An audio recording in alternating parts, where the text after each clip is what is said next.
Hi hello ಎಲ್ಲರಿಗೂ ನಮಸ್ಕಾರ. ನನ್ನ ಕಾಲ್ಪನಿಕ ಕಥಾಲೋಕ ಯೂಟ್ಯೂಬ್ ಚಾನಲ್ಗೆ ಸ್ವಾಗತ. ಇನ್ನು ಯಾರೆಲ್ಲ ಸಬ್ಸ್ಕ್ರೈಬ್ ಆಗಿಲ್ವೋ ಬೇಗ ಬೇಗ ಸಬ್ಸ್ಕ್ರೈಬ್ ಆಗಿ, ಹಾಗೆ ಮುಂದಿನ ಅಪ್ಡೇಟ್ಸ್ ಗಳಿಗಾಗಿ ಬೆಲ್ ಐಕನ್ ಅನ್ನು ಒತ್ತುವುದು ಮರೆಯದು. ನಾನಿಲ್ಲಿಂದ ಹೋದ್ಮೇಲೆ ಇನ್ನೊಂದು ಮದುವೆ ಅಂತೂ ಆಗೋದಿಲ್ಲ. ಯಾಕಂದರೆ ಈ ಕಣದಲ್ಲೂ ನರನಾಡಿಗಳಲ್ಲೂ ನೀನೊಬ್ಬನೇ ಇದೆಯಾ, ನೀನೊಬ್ಬನೇ ಇರ್ತೀಯ. ನಿನ್ನ ಜಾಗದಲ್ಲಿ ಅಂದರೆ ನನ್ನ ಗಂಡನ ಜಾಗದಲ್ಲಿ ಬೇರೆ ಯಾರನ್ನು ಕನಸಲ್ಲೂ ಊಹೆ ಮಾಡ್ಕೊಳ್ಳೋದಿಲ್ಲ ನಾನು ಎನ್ನುತ್ತಾ ಅವನಿಗೆ ಊಟ ಮಾಡಿಸಿ ಕೈ ತೊಳೆದುಕೊಂಡವಳು ಅವಳ ಸೆರಗಿಂದ ಮೂತಿ ಒರೆಸಿ, ಹೋಗ್ತಾ ನನಗೆ ನಿನ್ನ ಜೊತೆ ಕಳೆಯೋ ಕ್ಷಣದ ಸಿಹಿ ನೆನಪು ಬೇಕು ಪ್ಲೀಸ್ ಅಸುರ ಎನ್ನುತ್ತಾ ಅವನ ಮಡಿಲಲ್ಲಿ ಕೂರುವ ಚಾರು, ನನಗೆ ಇಲ್ಲಿಂದ ಹೋಗ್ತಾ ಆ ಸಿಹಿ ನೆನಪುಗಳನ್ನು ಜೊತೆ ಕಳುಹಿಸಿಕೊಡ್ತೀಯಾ ಎಂದು ಕೇಳಲು ಇಲ್ಲ ಎನ್ನುವ ಮನಸ್ಸಿಲ್ಲ ಅವನಿಗೆ. ಹಾಗೆ ಅವನ ಕೊರಳಿಗೆ ತನ್ನ ಕೈಗಳನ್ನು ಹಾರವಾಗಿ ಹಾಕಿ, ನನಗೆ ಇನ್ನುಳಿದ ದಿವಸ ಗಂಡನ ಪ್ರೀತಿ ತೋರಿಸ್ತೀಯಾ, ನಿನಗೆ ನನ್ನ ಪವಿತ್ರವಾದ ಪ್ರೀತಿನ ತೋರಿಸೋ ಅವಕಾಶ ಮಾಡಿಕೊಡ್ತೀಯಾ, ನನಗೆ ಅಲ್ಯೂಮಿನಿ ಅಂತ ನೀನು ಕೊಡೋ ಜೀವನಾಂಶ ಬೇಕಿಲ್ಲ, ನನಗೆ ನಿನ್ನ ನೆನಪುಗಳು ಬೇಕು, ಬರೀ ಸಿಹಿ ನೆನಪುಗಳು ಎನ್ನುತ್ತಾ ಅವನ ಹಣೆಗೆ ಮುತ್ತಿಟ್ಲು. ಚಾರು, ಊಟ ಮಾಡು, ಇಟ್ಸ್ ಟೂ ಲೇಟ್ ಎಂದ. ಅವನಿಗೆ ತಾನು ಸೋಲ್ತಿದ್ದೇನೆ ಎನ್ನುವುದು ಅರಿವಾಗಿತ್ತು. ಅವನ ಕೆನ್ನಿಗೆ ಮುತ್ತಿಟ್ಟಳು. ಚಾರು, ಊಟ ಮಾಡು, ಇಟ್ಸ್ ಟೂ ಲೇಟ್ ಯಾರ್ ಎಂದವನ ಮತ್ತೊಂದು ಕೆನ್ನಿಗೆ ಮುತ್ತಿಡುತ್ತಾ, ಲೇಟ್ ಆಗ್ತಿದೆ, ಉತ್ತರ ಬೇಕು ಎಂದಳು. ಮೊದಲು ಊಟ ಎಂದವನ ಗಲ್ಲಕ್ಕೆ ಮುತ್ತಿಟ್ಟಳು. ಮೊದಲು ಉತ್ತರ ಎಂದ್ಲು. ಇಬ್ಬರ ನೋಟವಂತೂ ಬೆರೆಯಿತು. ಅವಳ ಕಣ್ಗಳಲ್ಲಿ ತನ್ನ ಪ್ರತಿಬಿಂಬ ನೋಡ್ತಾ ಕುಳಿತು ಬಿಟ್ಟ. ಹಸುರ, ಜೀವನ ಹೊತ್ತಕ್ಕೂ ನಿನ್ನ ಜೊತೆ ಖುಷಿಯಾಗಿ ಸಂಸಾರ ಮಾಡೋ ಭಾಗ್ಯ ಅಂತೂ ನನ್ನ ಬಳಿ ಇಲ್ಲ. ಅಟ್ಲೀಸ್ಟ್ ಈ 70 ದಿವಸ ಆದರೂ ನೀನು ಪ್ರೀತಿನ ಪಡಿಬಹುದಾ? ನೀನು ಹೆಂಡತಿಯಾಗಿ ನೀನು ಪ್ರೀತಿನ ಇಲ್ಲಿರುವಷ್ಟು ದಿವಸ ಪಡೆಯೋಕ್ಕೆ ಸಾಧ್ಯನಾ? ಕೇಳ್ತಿದ್ದವಳಿಗೆ ಖಂಡಿತ ಎನ್ನುವ ಮನವಿತ್ತು ಅವನಿಗೆ. ಆದರೆ ಎಲ್ಲೇ ಮೀರಿ ಆಕೆ ಅತ್ಯಾಚಾರಿ ಎಂದು ಹೇಳಿಕೆ ಕೊಟ್ಟಿದ್ದು ತಕ್ಷಣ ನೆನಪಾಗಿತ್ತು. ಹೇಳು ಅಸುರ, ಒಂದು ಸುವರ್ಣ ಅವಕಾಶ ಸಿಗುತ್ತಾ ನನ್ನ ಪಾಲಿಗೆ? ಆಕೆ ಕೇಳುವಾಗ ಅವಳ ಕಣ್ಣು ತುಂಬಿ ಹರಿಯುತ್ತಿತ್ತು. ಅವಳ ಕಣ್ಣೊರೆಸುತ್ತಾ, ವೈಫಿ, ನೀನು ನನ್ನನ್ನು ಇನ್ನಿಷ್ಟದ ಹಾಗೆ ನೋಡ್ಕೋಬೇಡ ಅನ್ನಲ್ಲ, ನಿನಗಿಷ್ಟ ಬಂದ ಹಾಗೆ ಇಲ್ಲಿರು, ಅದಕ್ಕೂ ಬೇಡ ಅನ್ನಲ್ಲ, ನಿಂಗೇನು ಬೇಕೋ ಅದೆಲ್ಲ ಮಾಡು, ನಾನು ಬೇಡ ಅನ್ನೋದೇ ಇಲ್ಲ. ನಿನಗೆ ಏನೆಲ್ಲ ಸಿಹಿ ನೆನಪುಗಳು ಬೇಕೋ ಅದನ್ನೆಲ್ಲ ತಗೊಂಡು ಹೋಗು, ನಾನು ಅಡ್ಡಿ ಆಗಲ್ಲ. ನಿನಗೆ ನನ್ನ ಎಷ್ಟು ದ್ವೇಷಿಸ್ಬೇಕು ಅನಿಸುತ್ತೋ ಅಷ್ಟು ದ್ವೇಷಿಸು, ನಾನು ಬೇಡ ಅನ್ನಲ್ಲ. ಪ್ರೀತಿಸ್ಬೇಕು ಅನಿಸುತ್ತಾ ಪ್ರೀತಿಸು, ಅದಕ್ಕೂ ಐ ಆಮ್ ರೆಡಿ. ಆದರೆ ನನ್ನಿಂದ ಏನೂ ಎಕ್ಸ್ಪೆಕ್ಟ್ ಮಾಡಬೇಡ, ಬಿಕಾಸ್ ನನಗೆ ನಿನ್ನ ಪ್ರೀತಿನ ಅಸುರನ ಹಾಗೆ ನಟಿಸೋಕೆ ಬರೋದಿಲ್ಲ. ಬಿಕಾಸ್ ಆ ಹಳೆ ಅಸುರ ನೀನು ನನ್ನಿಂದ ಯಾವಾಗ ದಿಲ್ರುಬಾ ವಿಚಾರ ಮುಚ್ಚಿಟ್ಟೆ ಅಂತ ಗೊತ್ತಾಯಿತು, ಅಲ್ಲೇ ಆ ಕ್ಷಣವೇ ಸತ್ತು ಹೋದ. ಈಗ ಜಸ್ಟ್ ಬ್ಯಾಡ್ ಬಾಯ್ ಲಕ್ಕಿ ಅಷ್ಟೇ ಉಳಿದಿರೋದು, ಓನ್ಲಿ ಲಕ್ಕಿ ಎಂದು ಕೆಕ್ಕರಿಸಿ ನಕ್ಕನು. ಒಂದು ಕ್ಷಣ ಚಾರು ತತ್ತರಿಸಿ ಬಿಟ್ಲು. ಅವಳ ಒಳ ನೋವು, ಸಂಕಟ ಯಾಕಿನ್ನೂ ಅರಿವಾಗ್ತಾ ಇಲ್ಲ ಇವನಿಗೆ, ಇದು ಲಕ್ಕೀನಾ ಎನ್ನುವಂತೆ ನೋಡ್ತಾ ದಂಗಾದಳು. ನಿನ್ನ ಅಳು ನೋವು ಕಷ್ಟಕ್ಕೆ ಸ್ಪಂದಿಸ್ತಿದ್ದ ಲಕ್ಕಿ ಸತ್ತೋಗಿದ್ದಾನೆ ವೈಫಿ, ಈಗಿರೋದು ಬರೀ ಲಕ್ಕಿ, ಅದೇ ನೀನು ಹೇಳಿಕೆ ಕೊಟ್ಟಿರೋ ಅತ್ಯಾಚಾರಿ, ಅದೇ ಲಕ್ಕಿ ಎಂದವಳ ಕೆನ್ನೆ ಸವರುತ್ತಾ, ಅದಕ್ಕೆ ನಿನಗೆ ನನ್ನ ಏನು ಬೇಕಾದರೂ ಮಾಡೋ ಅಧಿಕಾರ ಕೊಟ್ಟಿದ್ದೀನಿ, ಮಾಡ್ಕೊ. ಆದರೆ ನನ್ನಿಂದ ಏನೂ ಎಕ್ಸ್ಪೆಕ್ಟ್ ಮಾಡಬೇಡ, ಅಕಸ್ಮಾತ್ ಮಾಡಿದ್ರೆ ಲಕ್ಕಿಯಿಂದ ಪ್ರೀತಿ ಸಿಗಲ್ಲ ಎನ್ನುತ್ತಾ ಅವಳ ಗಲ್ಲವನ್ನು ಗಟ್ಟಿಯಾಗಿ ಹಿಡಿದು ಆ ಮಚ್ಚೆ ನೋಡ್ತಾ, ಬರೀ ದ್ವೇಷ ಸಿಗುತ್ತೆ ಎಂದು ಒರಟಾಗಿ ಉತ್ತರಿಸಿ, ನಿದ್ದೆ ಬರ್ತಿದೆ, ಗುಡ್ ನೈಟ್ ವೈಫಿ ಎಂದ. ಏನೊಂದು ಪ್ರತಿಕ್ರಿಯೆ ನೀಡದೆ ಅವನ ಮೇಲಿಂದ ಎದ್ದು ಕಣ್ಣೊರೆಸಿಕೊಂಡು ಊಟದ ಪಾತ್ರೆಗಳನ್ನು ಒಳಗಿಟ್ಟಳು. ನೀನು ಊಟ ಮಾಡು ಎಂದ. ಹೊಟ್ಟೆ ತುಂಬೋಯ್ತು ಅಸುರ, ಗುಡ್ ನೈಟ್ ಅಲ್ಲ, ಮಾರ್ನಿಂಗ್, ಈಗ 1 ಗಂಟೆ ಎಂದು ಅಡುಗೆ ಮನೆಗೆ ಹೋದ್ಲು. ಆಗಲೇ ಅವನಿಗೆ ಗೊತ್ತಾಗಿದ್ದು 12 ಗಂಟೆ ಮೀರಿದೆ ಎಂದು. ಊಟದ ಮೇಲೆ ಸಿಟ್ಟು ತೋರಿಸಿ ಊಟ ಬಿಟ್ಟರೆ ನಾನು ಒಪ್ಪುವೆ ಅಂತ ತಿಳಿಯೋದು ಮೂರ್ಖತನ ಎಂದು ಅರಚಿದ. ಅವಳು ಊಟ ಮಾಡ್ತಿಲ್ಲ ಅನ್ನೋ ಸಂಕಟವಂತೂ ಇದೆ ಅವನಲ್ಲಿ. ಅದೇ ಕೈಯಿಂದ ಊಟ ಮಾಡಿಸಿದ್ನಲ್ವಾ.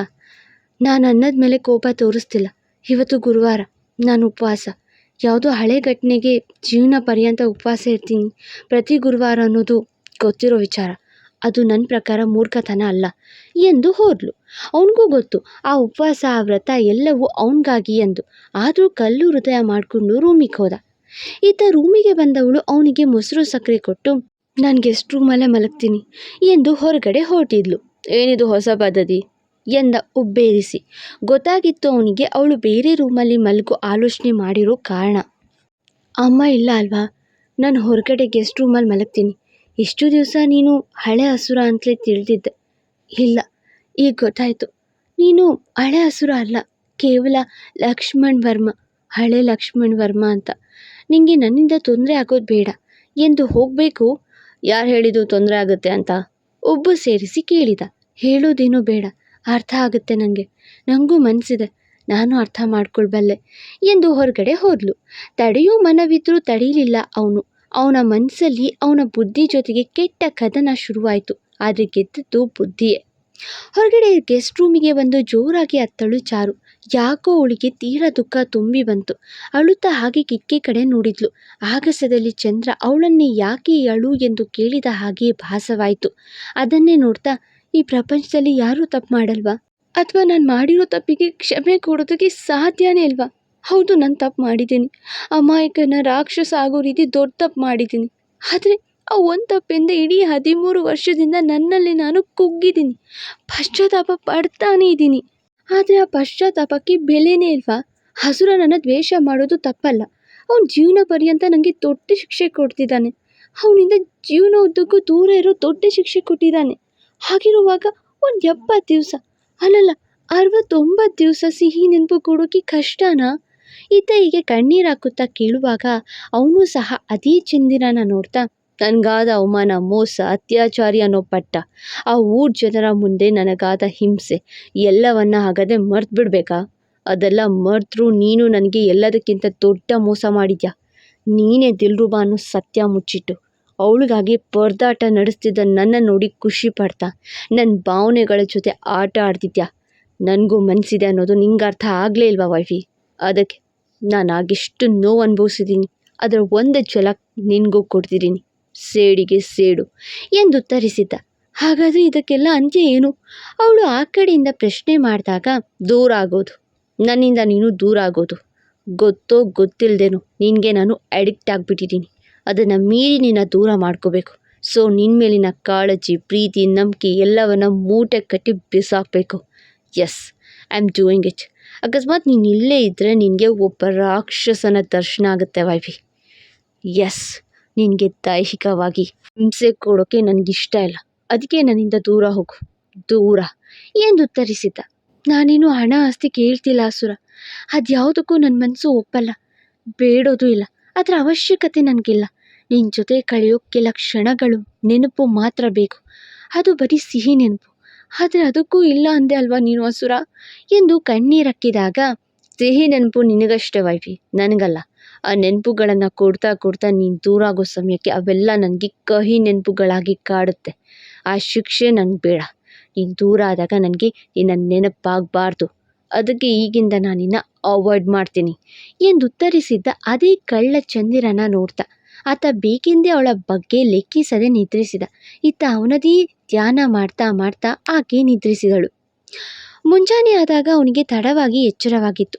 ಎಂದಿನಂತೆ ಜಿಮ್ ಮುಗಿಸಿ ಸ್ನಾನ ಮಾಡಿ ಹೊರಬಂದಾಗ ಅವನ ದಿಲ್ರುಬಾ ಅಲಿಯಾಸ್ ವೈಫಿ ಕಣ್ಣಿಗೆ ಬೀಳಲಿಲ್ಲ. ಎಲ್ಲೆಡೆ ಕಣ್ಣಾಡಿಸಿದ, ಆಕೆ ಕಾಣಲಿಲ್ಲ. ಕಮ್ಲಿ ಅವನ ಬಳಿ ಬಂದು, ಅಣ್ಣ ತಿಂಡಿ ರೆಡಿ ಇದೆ ಎಂದಾಗ, ಚಾರು ಎಲ್ಲಿ ಕೇಳಿದ. ಅದಕ್ಕೆ ರಾಯರ್ ಗುಡಿಗೆ ಹೋಗಬೇಕು ಅಂತ ಹೋದರು. ಹಾಗೆ ಅಲ್ಲಿಂದ ಆಫೀಸಿಗೆ ಹೋಗ್ತೀನಿ ಅಂದರು ಎಂದಳು. ಎಂದಿನಂತೆ ಗುರುವಾರದ ಕೆಲಸ ಅವಳದೆಂದು ತಿಳಿದು ಸುಮ್ಮನಾದ. LV ಬಿಲ್ಡರ್ಸ್ ಆಫೀಸ್ಗೆ ಬರುತ್ತಲೇ ಅವನ ಮನವು ಚಾರು ಎಲ್ಲಿ ಎಂದು ಕೇಳೋಕೆ ಶುರು ಮಾಡ್ತು. ಆದರೂ ತೋರಿಸಿಕೊಳ್ಳದೆ ಹಾಗೆ ಕ್ಯಾಬಿನ್ ಸೇರಿದ. ಶೀಲಾ ಅವತ್ತಿನ ಶೆಡ್ಯೂಲ್ ಹಿಡಿದು ನಿಂತಿದ್ಲು. ಅವಳನ್ನು ನೋಡಿ ಗುಡ್ ಮಾರ್ನಿಂಗ್ ಎಂದವ ಶೆಡ್ಯೂಲ್ ಕೇಳೋಕೆ ಶುರು ಮಾಡಿದ. ಆದರೆ ಮನಸ್ಸು ಚಾರು ಎಲ್ಲಿ ಎಂದು ಕೇಳ್ತಾನೆ ಇದೆ. ಸೊ ಲಕ್ಕಿ, ಈಗ ಮೊದಲು ARL ಬಿಲ್ಡರ್ಸ್ ಜೊತೆ ಮೀಟಿಂಗ್ ಮುಗಿಸೋಣ, ಆಮೇಲೆ ಅಪಾರ್ಟ್ಮೆಂಟ್ ಕನ್ಸ್ಟ್ರಕ್ಷನ್ ಸ್ಟಾರ್ಟ್ಗೆ ಹೋಗೋಣ ಎಂದು ಶೀಲಾ ಹೇಳಿ ಮುಗಿಸಿದ್ರು. ಆತ ಆಹು ಎನ್ನಲಿಲ್ಲ. ಮನಸ್ಸೆಲ್ಲ ನೀನೇ ಎಂದು ಚಾರುವಿನತ್ತವೇ ಇದೆ ಅವನ ಚಿತ್ತ. ಲಕ್ಕಿ, ಲಕ್ಕಿ ಎಂದು ಕರೆದ್ಲು. ಅವನಿಗೆ ಕೇಳಿಸ್ತಾನೆ ಇಲ್ಲ. ಲಕ್ಕಿ ಎಂದು ಅವನ ಭುಜ ಮುಟ್ಟಲು, ಎಸ್ ಲೆಟ್ಸ್ ಗೋ ಎಂದ. Let's gonna? ಮತ್ತೆ ಮೀಟಿಂಗ್ ಎಂದವಳ ನೋಡಿ, ಶೀಲಾ ನನಗೆ ಕಾಫಿ ಬೇಕು, ತಲೆ ತುಂಬ ನೋವಿದೆ, ವೈಫಿಗೆ ಹೇಳು ಕಾಫಿ ತಗೊಂಡು ಬರೋಕ್ಕೆ ಎಂದ. ವಾಟ್, ವೈಫಿನಾ ಎಂದು ಶೀಲಾ ಅಚ್ಚರಿಯಾಗಿ ಕೇಳಿದಾಗ, ಹಾಂ, ಚಾರು ನನ್ನ ಹೆಂಡತಿ, ಶಿ ಇಸ್ ಮೈ ವೈಫಿ ಎಂದ. ಓಕೆ ಎಂದು ಹೋದಳು. ಅವಳ ಕೈ ಕಾಫಿ ಕುಡಿಯದೆ ಇರಲಾಗುತ್ತಿಲ್ವಾ ಅಥವಾ ಅವಳನ್ನು ನೋಡ್ದೆ ಮನ ಚಳಪಡಿಸುತ್ತಿದ್ಯಾ ಗೊತ್ತಿಲ್ಲ. ಒಂದು ಅರ್ಧ ಗಂಟೆ ಮೀರಿತು. ಶೀಲಾ ಚಾರುಗೆ ಕಾಫಿ ತರಲು ಹೇಳಿದೆನೆಂದು ಹೇಳಿ ಅವನ ಮುಖವೇ ನೋಡ್ತಾ ನಿಂತಿದ್ಲು. ಎಂದಿಲ್ಲದ ನಿರುತ್ಸಾಹ ಅವನಲ್ಲಿ. ಎಸಿ ಹಾಕಿದ್ರೂ ಅದೆಷ್ಟು ಬೆವರು ಅವನ ಮುಖದಲ್ಲಿ. ಕೂತಲ್ಲಿ ಕೂರೋಕ್ಕೂ ಆಗ್ತಿಲ್ಲ ಅವನಿಗೆ. ಸಿಸ್ಟಮ್ ಕಡೆ ಮುಖವೇ ಮಾಡ್ತಿಲ್ಲ ಅವನು. ಮೀಟಿಂಗ್ ಸಮಯ ಸಮೀಪಿಸಿತು. ಲಕ್ಕಿ, ವಾಟ್ ಅಬೌಟ್ ಮೀಟಿಂಗ್ ಎಂದಳು. ಕ್ಯಾನ್ಸಲ್ ಇಟ್ ಎಂದು ಕಿರುಚಿದ. ಓಕೆ ಎಂದಳು. ವಾಚ್ ನೋಡಿದ. ಕಾಫಿ ಕೇಳಿ 50 ನಿಮಿಷವೇ ಕಳೆದು ಬಿಡ್ತು. ಇನ್ನೂ ಕಾಫಿ ಬಂದಿಲ್ಲ. ಸಿಟ್ಟೇರಿತು ಅವನಿಗೆ. ಶೀಲಾ, ಕಾಫಿಯಲ್ಲಿ ಎಂದ. ಗಡಸು ಧ್ವನಿ. ಕೆಂಪಾದ ಕಣ್ಣುಗಳಿಗೆ ಶೀಲಾ ತತ್ತರಿಸಿದ್ಲು. ಚಾರುಗ್ ಹೇಳಿ ಬಂದೆ ಲಕ್ಕಿ, ಅವಳು ತರ್ತೀನಿ ಅಂದ್ಲು ಎಂದಳು. ಅವಳಿಗೆ ಮೊದಲು ನಂಗೆ ಕಾಫಿ ಕೊಡೋಕೆ ಹೇಳು, ಗೋ ಎಂದ.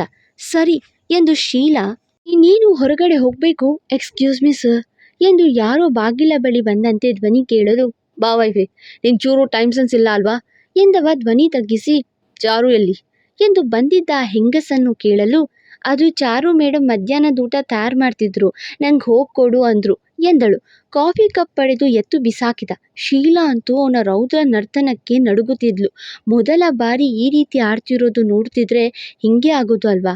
ಆ ಹೆಂಗಸು ಗಾಬರಿಯಾಗಿ, ಕ್ಷಮಿಸಿ ಸರ್ ಎಂದಾಗ, ನಾನು ಹೇಳಿದ್ದು ಅವಳಿಗೆ, ಅವಳು ಬಾಲಕ್ಕಲ್ಲ. ಇನ್ನು 10 ನಿಮಿಷದಲ್ಲಿ ಚಾರು ಕಾಫಿ ಜೊತೆ ಇರಬೇಕು ಅಷ್ಟೇ, ಇಲ್ಲ ಅಂದರೆ 11ನೇ ನಿಮಿಷಕ್ಕೆ ನಾನು ಅಲ್ಲಿರ್ತೀನಿ ಎಂದು ಕಳುಹಿಸಿದ. ಇವನಿಗೇನಾಗಿದೆ? ಚಾರು ಚಾರು ಅಂತ ಯಾಕೆ ಸಾಯ್ತವನೆ? ಏನಾದರೂ ಆಯ್ತಾ ಇವ್ರ ಮಧ್ಯೆ? ಅವಳು ಯಾಕೆ ಬರ್ದೆ ಬೇರೆಯವರನ್ನ ಕಳಿಸಿದ್ದು? ಇವ್ರ ಮಧ್ಯೆ ಲವ್ ಇದೆಯಾ, ಹೇಗಿದ್ಯಾ? ನಿಂತಲ್ಲೇ ಶೀಲಾ ಲೆಕ್ಕಾಚಾರ ಶುರು ಮಾಡಿದ್ಲು. 10 ನಿಮಿಷ ಮೀರ್ತು. ಕೈ ಗಡಿಯಾರ ನೋಡಿದವ ಸಿಟ್ಟಲ್ಲಿ ಮರುಕ್ಷಣವೇ ಕ್ಯಾಂಟೀನ್ಗೆ ಬಂದಿದ್ದ. ಅವಳಿಗಾಗಿಯೇ ಹುಡುಕಾಡಿದ.